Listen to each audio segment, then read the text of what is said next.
Hello बच्चों, कैसे हो। आज हम कराएंगे आपको एनसीईआरटी की साइंस की बुक की क्लास 9th में जो आपके साइंस के चैप्टर है उनकी पीछे दी हुई एक्सरसाइजेस। ओके, उसके शॉर्ट क्वेश्चंस कराएंगे। लॉन्ग क्वेश्चंस के लिए लेक्चर आप देख सकते हैं, क्योंकि वो डेफिनेशंस होगी। कोई भी डेफिनेशन जैसे what is isotope, give examples, इस तरह से डेफिनेशंस होंगी। तो आज शुरू करते हैं matter in our surroundings, chapter number 1 की एक्सरसाइज। तो स्टार्ट करते हैं exercise for chapter number 1, matter in our surroundings.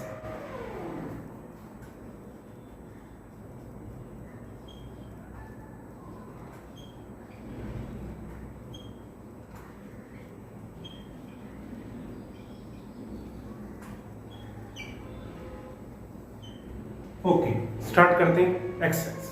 तो इस चैप्टर का फर्स्ट क्वेश्चन क्या है? Convert the following temperatures to the Celsius scale. ये टेम्परेचर दिया केल्विन में, हमको कन्वर्ट करना है सेल्सियस में। तो सेल्सियस में कन्वर्ट करने के लिए केल्विन वाले टेम्परेचर को अगर सेल्सियस में कन्वर्ट करेंगे तो उसमें से 273 माइनस कर देंगे। We know that temperature in Celsius is equal to temperature in Kelvin minus 273। 273 minus कर देंगे सेंटीग्रेड, 273 माइनस कर देंगे। ठीक है, तो फर्स्ट में क्या है? टेम्परेचर कितना दिया? 293 केल्विन। तो लिखो T is equal to, T for यहां टेम्परेचर है।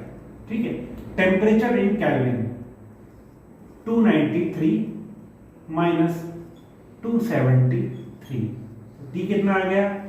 20 डिग्री सेंटीग्रेड। समझ में आया? टेम्परेचर अगर केल्विन में दिया है, उसको सेंटीग्रेड में कन्वर्ट करना है, तो हम उसमें से 273 माइनस कर देंगे। सेंटीग्रेड में दिया है, केल्विन में कन्वर्ट करना है तो 270 प्लस कर देंगे।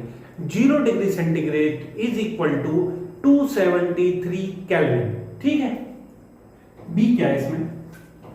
470, T is equal to 470 minus 470 है, sorry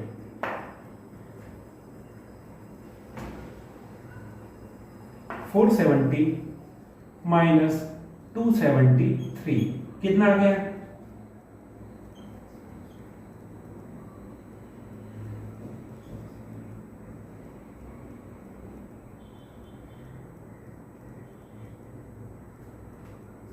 one 197 degree centigrade.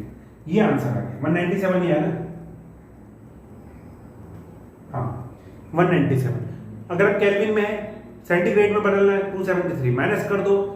Kelvin को सेंटीग्रेड में बदलना है, 273 माइनस करो, और सेंटीग्रेड को केल्विन में बदलना है तो 273 प्लस कर दो। चलो,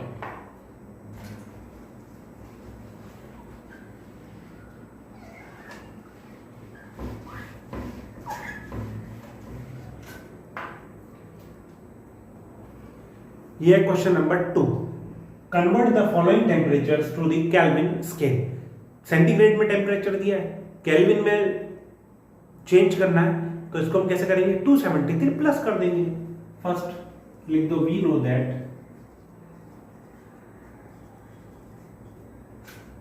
temperature in kelvin is equal to temperature in centigrade plus 273। ये क्या है? टेम्परेचर कितना दिया है? 25 डिग्री सेंटीग्रेड। 273 प्लस कर दो, कितना हो गया? 298 केल्विन। क्लियर? बी 273 प्लस कर दो बस। T is equal to 373 plus 273। 273 plus कर दो, 373 डिग्री सेंटीग्रेड दिया है, प्लस करो 336 774 73 सॉरी 336 774 326 646 डिग्री 646 केल्विन। तो इस तरह से हम केल्विन को सेंटीग्रेड में, सेंटीग्रेड को केल्विन में कन्वर्ट कर सकते हैं। ठीक है,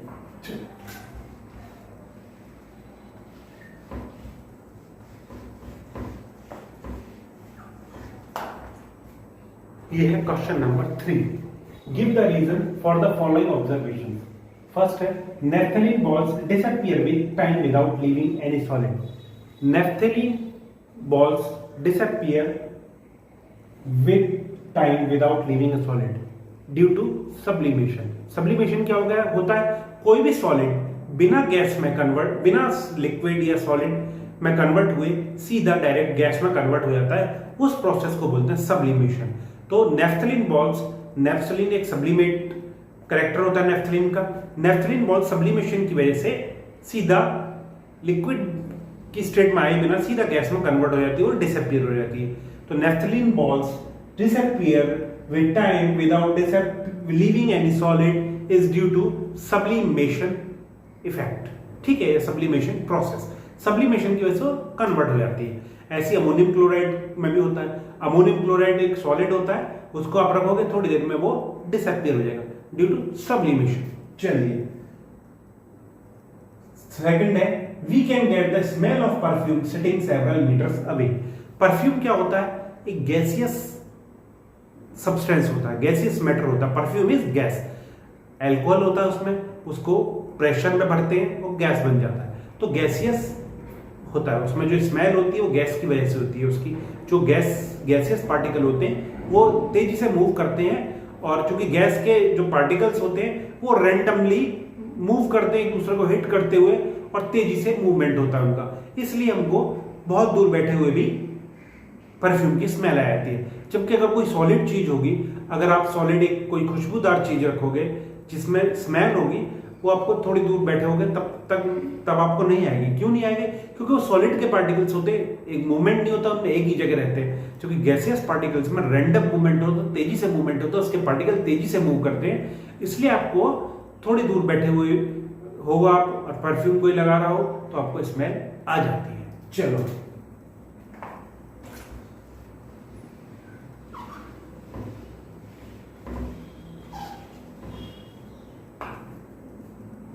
ये है question number 4। Arrange the following substances in increasing order of forces of attraction between the particles. मैंने आपको पढ़ा था फोर्सेस ऑफ अट्रैक्शन किस मैटर में ज्यादा होता है, सॉलिड में, तभी वो उसके पार्टिकल्स पास पास रहते हैं, फोर्स ऑफ अट्रैक्शन उसमें ज्यादा होता है, इसलिए वो सॉलिड होता है। और लिक्विड में force of attraction in comparison to solid कम होता है, और सबसे कम होता है गैसियस स्टेट में।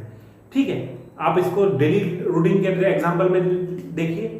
अगर आपको किसी टॉय से आपके, या कोई आपका बैट है, बॉल है, कोई भी टॉय है आपका, कोई भी गेम है, उससे आपको अट्रैक्शन ज्यादा होगा, तो आपके और उसके बीच में फोर्स ऑफ अट्रैक्शन ज्यादा रहेगा, और आप उसको छोड़ के नहीं जाओगे, उसके पास ही रहोगे। ऐसा ना हो कोई और खेल ले, कहीं खो जाए।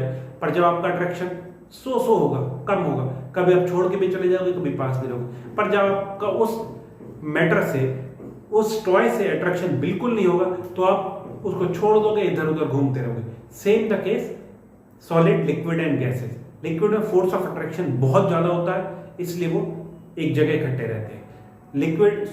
सॉलिड में फोर्स ऑफ अट्रैक्शन ज्यादा होता है, इसलिए वो एक जगह इकट्ठे रहते हैं। और लिक्विड पार्टिकल्स में फोर्स ऑफ अट्रैक्शन मीडियम होता है, इसलिए वो थोड़ा फैले हुए रहते हैं और लिक्विड स्टेट में रहते हैं। और जब फोर्स ऑफ अट्रैक्शन बहुत कम होता है, वो किसमें होता है, गैसेस में। तो इसमें क्या है, arrange the following substances in increasing order of force of attraction. Force of attraction के इंक्रीजिंग ऑर्डर में लिखना है। ठीक है, यहां लिखो answer, increasing order of force of attraction, यानी जिसमें फोर्स ऑफ अट्रैक्शन ज्यादा हो वो सबसे बाद में लिखना है, और जिसमें सबसे कम हो उसको पहले लिखना है। ऑक्सीजन क्या है, हमारी गैस है। शुगर क्या है, सॉलिड है। वाटर क्या है, लिक्विड है। तो सबसे पहले हम लिखेंगे gas, oxygen, then water, then sugar. ये क्या है हमारी गैस, लिक्विड एंड सॉलिड। ठीक है, समझ में आ गया आपके? चलो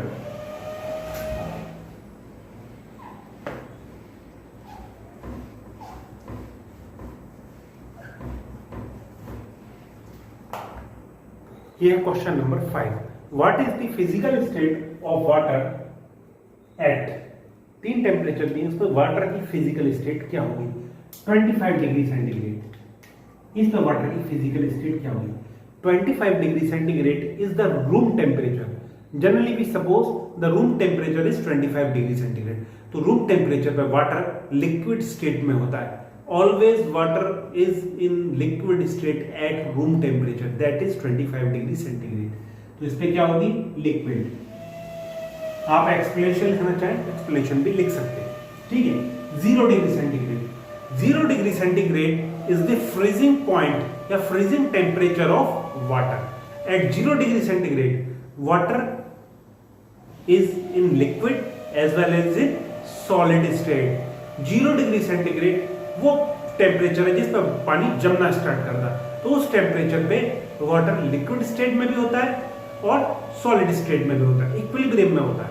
0 डिग्री सेंटीग्रेड पे वाटर भी होता है और सॉलिड भी होता है। तो लिखो लिक्विड एंड सॉलिड बोथ, ठीक है। 100 degree centigrade. 100 degree centigrade is the boiling temperature of water.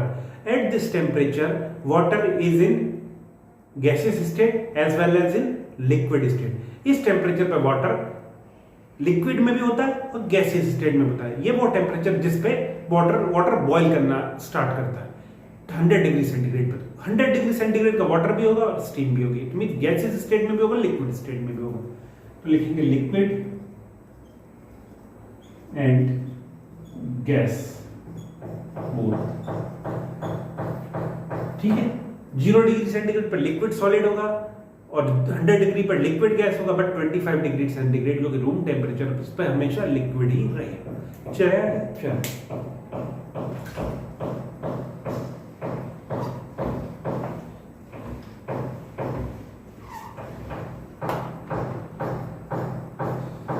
ये है क्वेश्चन नंबर 6।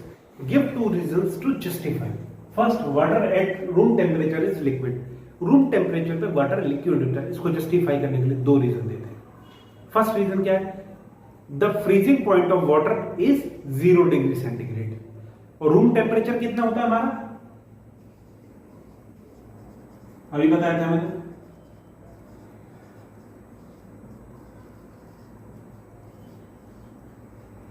Degree centigrade.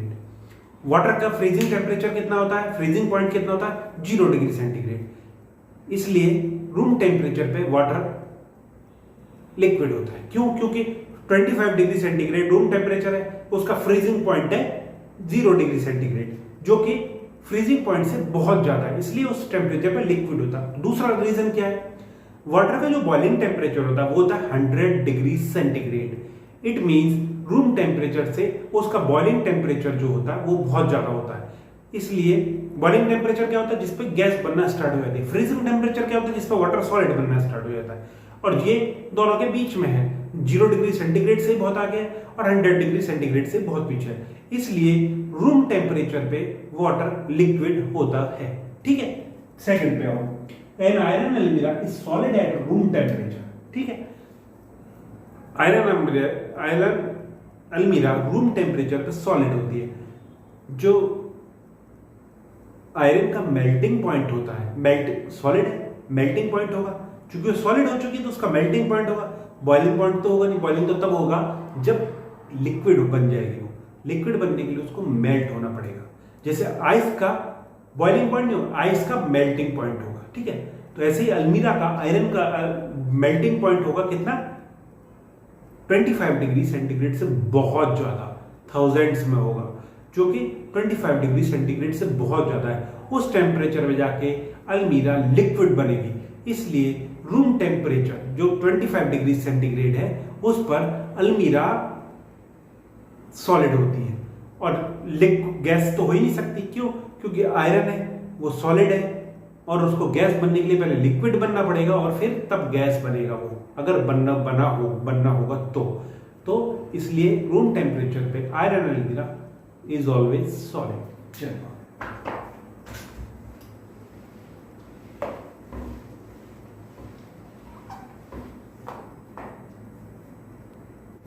ये है क्वेश्चन नंबर 7। क्या है? Why is ice at 273 Kelvin? 273 Kelvin मतलब 0 डिग्री सेंटीग्रेड।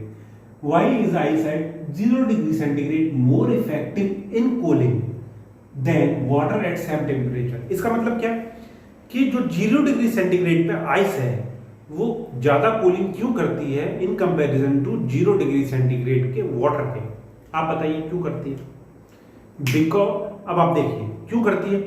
0 डिग्री सेंटीग्रेड की जो आइस होगी उसको हम वाटर में कन्वर्ट करेंगे तो कुछ अमाउंट ऑफ हीट एनर्जी उसको देनी पड़ेगी, ठीक है, उसको कुछ हीट देनी पड़ेगी। उस हीट को क्या बोलते हैं? पढ़ाया था मैंने, latent heat of fusion. The latent heat of fusion क्या होती है? The amount of heat energy required to convert या required to change 1 kilogram of solid to liquid at atmospheric pressure at its melting point। यानी कि जो latent heat of fusion है, latent heat of fusion क्या है? Ice जो solid है उसको सेम टेम्परेचर पे लिक्विड में कन्वर्ट करना है तो उसको कुछ अमाउंट ऑफ हीट एनर्जी देनी पड़ेगी जो कहलाएगी उसकी लेटेंट हीट ऑफ फ्यूजन। उसको कंट्रोल करने के लिए, उसको चेक आउट करने के लिए, तो उसको जो हीट हमने दे दी, एनर्जी दे दी, तो जो आइस है, ठीक है, आइस को कन्वर्ट किया लिक्विड में। लिक्विड मतलब वाटर। कैसे कन्वर्ट किया? हीट दी, ठीक है, थोड़ी सी हीट दी, टेम्परेचर तो चेंज नहीं हुआ उसका, लिक्विड का चेंज नहीं हुआ, बट उसकी जो हीट है, जो एनर्जी है, वो चेंज हो गई। इसलिए उसका जो लेटेंट हीट है, लेटेंट हीट ऑफ फ्यूजन की वजह से वो लिक्विड में चेंज हो गया मेल्टिंग पॉइंट पे। इसलिए आइस जो है वो ज्यादा कूल करेगी in comparison to water at the same temperature at 0 degree centigrade. क्यों कम करेगी? क्यों कूलिंग ज्यादा करेगी ice? Because of latent heat of fusion. Amount of heat energy required to change 1 kilogram of solid to liquid at atmospheric pressure at its melting point. यानी कि latent heat of fusion की वजह से water कम cooling देगा और ice ज्यादा cooling देगा, ठीक है। आओ अब आ जाओ 8। What produces more severe Burns, boiling water और स्टीम? क्या ज्यादा बर्न करेगा आपकी स्किन पे? ज्यादा बर्न क्या करता है? कोई वेपर, बॉइलिंग वाटर की वेपर या बॉइल्ड वाटर? आप बताइए। बॉइलिंग वाटर की वेपर ज्यादा बर्न करेगी आपकी स्किन को। क्यों करेगी? बॉइलिंग वाटर कितने डिग्री सेंटीग्रेड पे होता? 100 डिग्री सेंटीग्रेड पे, और 100 डिग्री सेंटीग्रेड की ही वो वेपर होगी। बट लिक्विड से वेपर सेम टेम्परेचर पे कन्वर्ट करने के लिए क्या ज्यादा हो जाएगी उसमें? Latent heat of vaporization water की ज्यादा होगी, की वजह से उसकी हीट ज्यादा होगी, हीट एनर्जी ज्यादा होगी वाटर वेपर की, इसलिए वो ज्यादा बर्न करेगा। लेटेंट हीट ऑफ वेपोराइजेशन क्या होती है? The amount of heat energy required to change 1 kilogram of liquid to gas at its boiling point at its boiling temperature at atmospheric pressure. यानी कि 1 किलोग्राम लिक्विड को gas में convert करने के लिए कब? एट एटमॉस्फेरिक प्रेशर और boiling temperature पे कन्वर्ट करने के लिए जो हीट की आवश्यकता होती है, जो हीट की रिक्वायर्ड होती है, उसको बोलते हैं लेटेंट हीट ऑफ वेपोराइजेशन। और latent heat of vaporization water vapours की ज्यादा होती है, इसलिए वो सीवियर बर्न करेगी। क्लियर? ओके, चलो आपको ये पता होना चाहिए latent heat of fusion and latent heat of vaporisation.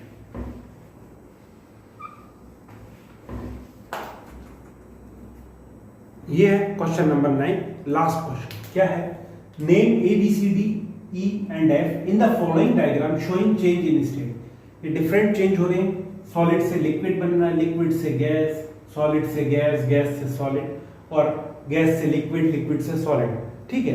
A B C D E F ये स्टेप्स के नाम है, इसको हमें आइडेंटिफाई करना। तो पहले लिख लो ए बी सी डी ई और एफ। ओके, ए क्या है? ए है सॉलिड से लिक्विड बनना। कोई भी चीज सॉलिड से लिक्विड बनती है तो उसको क्या बोलते हैं? मेल्टिंग। तो ये क्या हो गया? मेल्टिंग, मेल्ट हो रही है कोई चीज। ओके, स्टेप ए हो गया मेल्टिंग। बी, लिक्विड से गैस बन रही है। लिक्विड से गैस बनने को क्या बोलते हैं? वेपोराइजेशन, ओके, या इवेपोरेशन।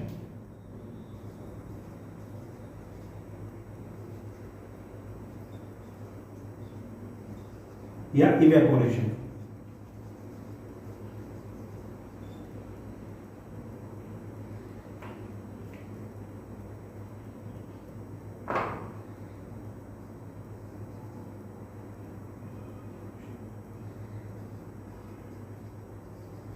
सी क्या है? सी है गैस से लिक्विड बन रहा है। गैस से जब लिक्विड बनता है उसको क्या बोलते हैं? कंडेंसेशन। कंडेंसेशन, ठीक है।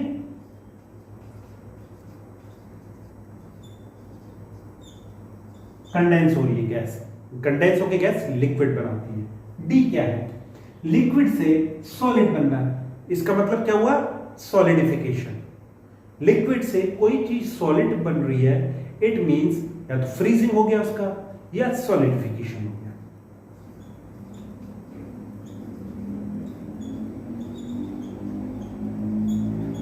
ओके, ई स्टेप क्या है? सॉलिड से सीधा गैस बन रही है, क्या होता है? सब्लिमेशन। कोई भी सॉलिड डायरेक्ट गैस में कन्वर्ट हो जाता है, बिना लिक्विड में कन्वर्ट हो तो उसको बोलते हैं सब्लिमेशन।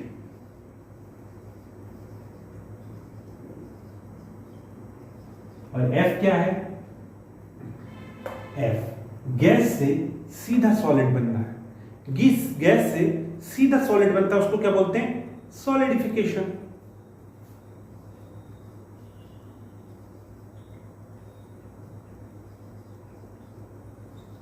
ओके, डी का एक बार और देख लेते हैं। लिक्विड से सॉलिड बनना, सॉलिडिफिकेशन या फ्रीजिंग। लिक्विड से सॉलिड बनना। तो बच्चों ये थे इस चैप्टर के एक्सरसाइज जो आपकी बुक के पीछे दी हुई है। 9 प्रॉब्लम्स, इनको मैंने सॉल्व करा, आप भी इनको सॉल्व कर रही है। मैंने सारी प्रॉब्लम्स लिख के नहीं बताई हैं, जिनको एक्सप्लेन किया आप उनको अपने वर्ड्स में एक्सप्लेन कीजिए। फंडामेंटल्स क्लियर करिए अपने, तब ये प्रॉब्लम सॉल्व हो पाएंगी। तो बच्चों मिलते हैं हम नेक्स्ट क्लास में, तब तक सी यू, टाटा, गुड बाय।